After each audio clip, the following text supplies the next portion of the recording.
Good mustard.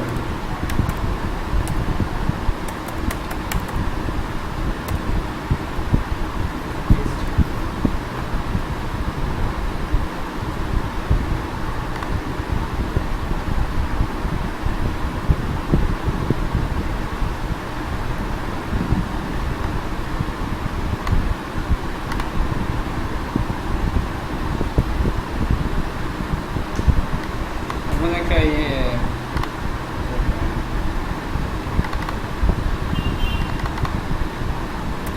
পাসওয়ার্ডটা বলেন তো। 09 বলেন। 46 09 11 46 হ্যাঁ 70 30। ঠিক আছে আপনি দেন। ইওর পাসওয়ার্ড আসছে ডাটা এসে গেল। চেঞ্জ হচ্ছে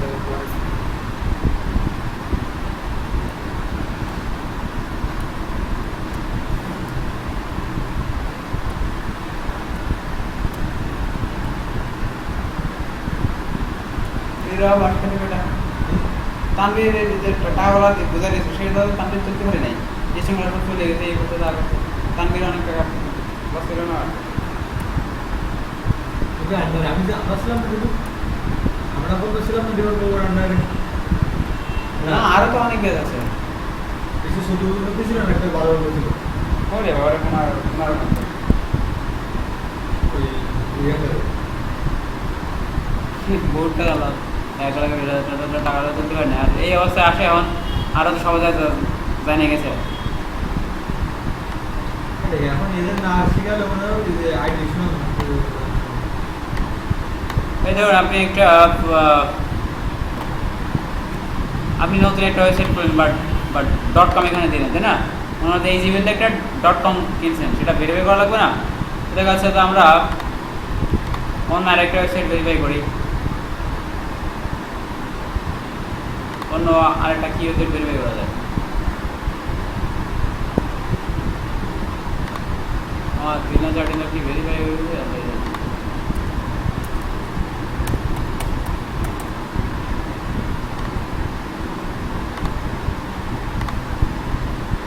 আপনাদের কোনো ওয়েবসাইট নেই www না বলা যাচ্ছে হ্যাঁ বলা যাচ্ছে না ওই তো বলেন একই মাল্টিএড MUL TI AID AID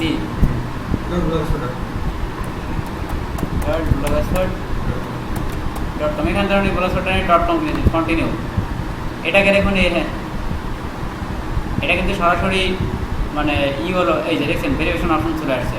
আর এই জিমেল যখন মধ্যে এখন আসছিল না, কারণ এই জিমেল ওই ব্লগস্পট ছিল আগের ব্লগস্পট, এই জন্য আপনি আসেনি। আর কিন্তু এবার কিন্তু ভেরিফিকেশন মেথড চলে আসছে, মাস্ট বি ভেরিফাই করতে হবে সেটা আগে।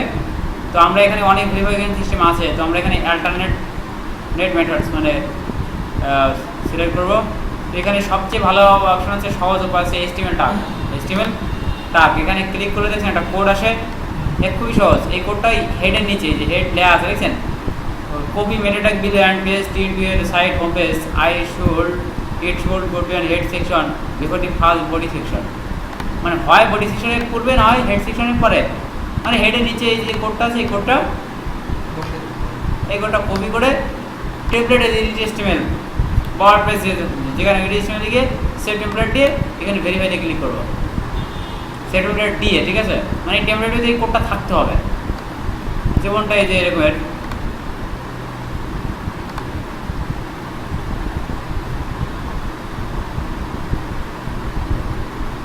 বলেন আপনার এই ব্লগস্পটে যার ইমেল বলেন ওটা কি ভেরিফাই হয়েছে? এই ওয়েবসাইটটা কি আগে অন্য কোনো জিমেলে ভেরিফাই হয়েছে?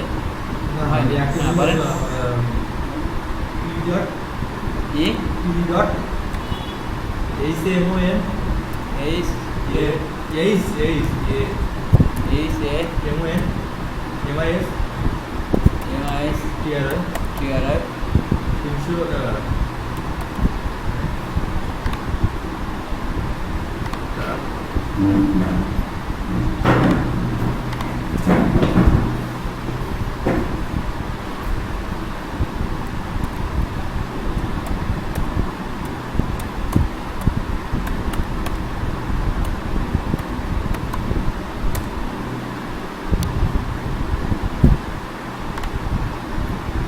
স্পটে যান, ওই যে ব্লগ স্পটে যে কোডটা কপি করে আপনার ওয়েব পেজের .com-এ যে মার্কেট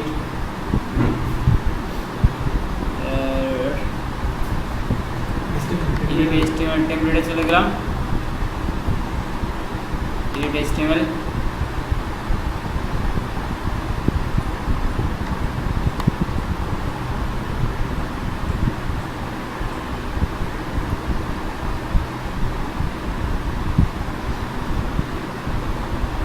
হেডের নিচে নিতে পারছি, এই যে হেড আছে, হেড, হ্যাঁ, হেডের নিচে আমরা একটা ফাঁকা জায়গা করে নেই, ওই কোডটা দিয়ে দিলাম, এই যে কোডটা দিয়ে সেভ টেমপ্লেট, সেভ টেমপ্লেট।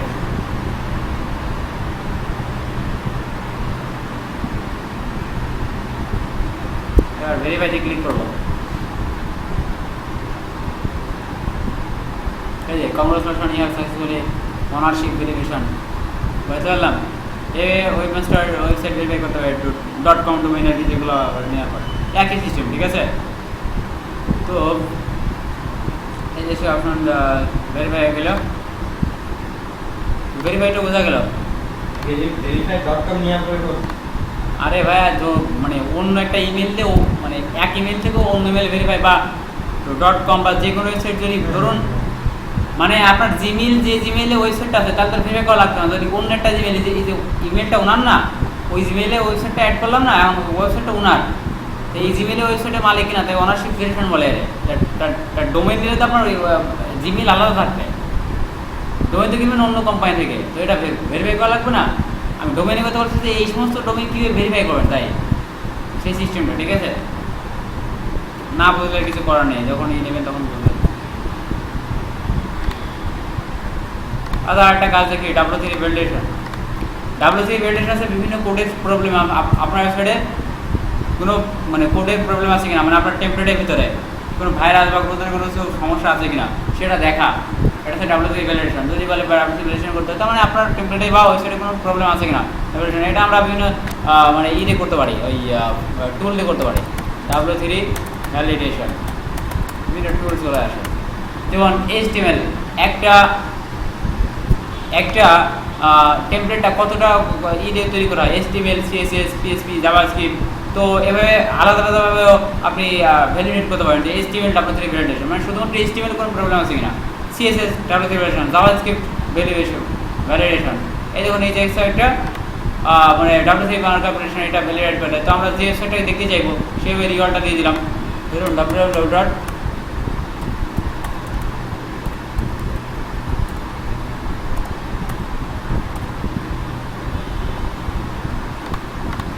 আমরা ওয়েবসাইটের অ্যাড্রেসটা দিন কি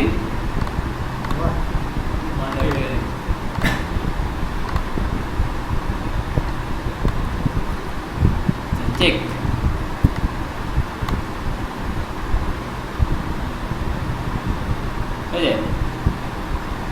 দেখছেন যে লাইনে কোন কলামে কততম কলামে এরর পাইছে, ঠিক আছে, এগুলো সব মার্কআপ করে দিয়েছে, তাই না, মার্কআপ করে দিয়েছে না, দেখছেন সব এরর কত কি সমস্যা আছে এগুলা। এটা তো ফ্রি টেমপ্লেট এরকম থাকে, এই জন্য মানুষ কিনা টেমপ্লেট ব্যবহার করে বাইরে, বুঝছেন, এই জন্য টেমপ্লেটগুলো বিক্রি হয়। কিনা টেমপ্লেটে এই ধরনের প্রবলেম থাকে না, যেগুলা মানে এই যে ইউজিং দি HTML প্রেসার, এরা কী কী সার্চ করছে উইথ HTML এত RDR আর এইগুলো সার্চ করেছে, মানে এইগুলো আপনার সমাধান করতে, এগুলো সমাধান এখন কীভাবে করবেন, মানে এগুলো হচ্ছে যে যারা ডিজাইনার বা ওরাই তৈরি করতে পারে, বাট বায়াররা এই ধরনের কাজ দিলে আপনি শুধুমাত্র রিপোর্টটা তৈরি করতে পারেন, যে আপনার এই রিপোর্টটা দেখাতে পারেন, এটা একটা স্ক্রিনশট পাঠিয়ে দিলেন বা এই লিঙ্কটা পাঠিয়ে দিলেন, স্যার দেখেন যে আপনার ওয়েবসাইটে এই প্রবলেম, ঠিক আছে।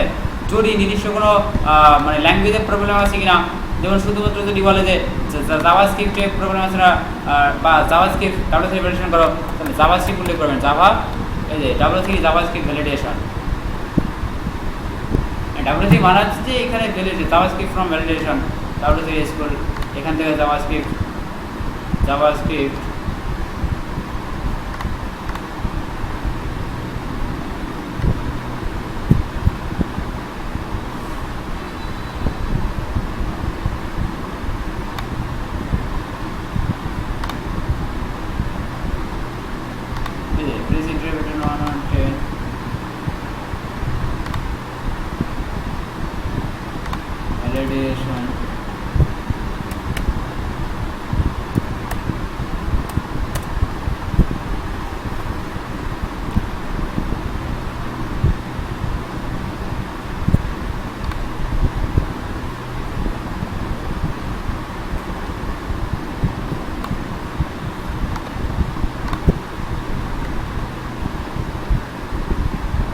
অথবা গুগলের একটা আছে অনেক ভালো, গুগল W3 ভ্যালিডেশন, W3 গুগলেরটা অনেক ভালো, গুগল W3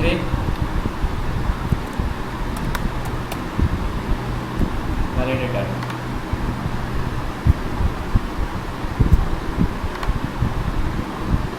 এই যে একটা আছে, এখান থেকে ভ্যালিডেশন করতে পারেন। যে এখানে শুধু আপনার ওই পেজ অ্যাড্রেসটা দিতে হবে, validate this page, validate this page, JavaScript validate করে দেবে। ওই বিভিন্ন কোড হলে সেই কোড। আর টোটালি যদি বলে তাহলে শুধুমাত্র W3 এই যেটা আছে সমস্ত কোড দেখবে, এটা সমস্ত কোড দেখবে একবারে টোটাল টেম্পলেট। এটা আছে শুধুমাত্র জাভাস্ক্রিপ্ট ভ্যালিডেটর, ঠিক আছে?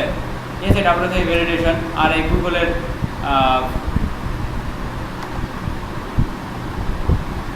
গুগলেরটাও আমি ব্যবহার করতে পারি। গুগলেরটা অনেক ডিপলি ভ্যালিডেট করে।